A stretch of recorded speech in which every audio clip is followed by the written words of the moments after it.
日は本当にありがとうございました。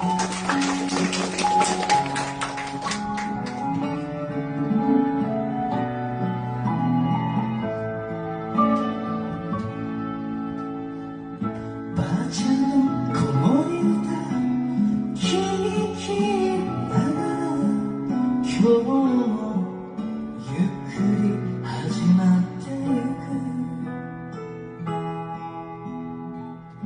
ばあちゃんの幸せと喜びの花咲き誇れと祈るだけ。95目の春をまたすぐにじいちゃんは旅立っていってしまった。また一つ僕の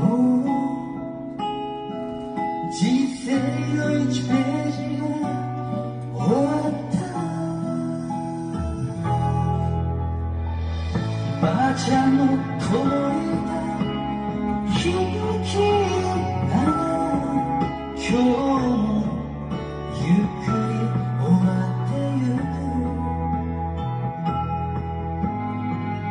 ばあちゃんの幸せと笑顔の花咲き誇れと祈るだけ。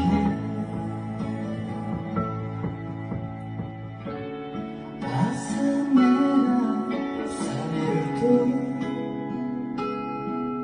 味噌汁と卵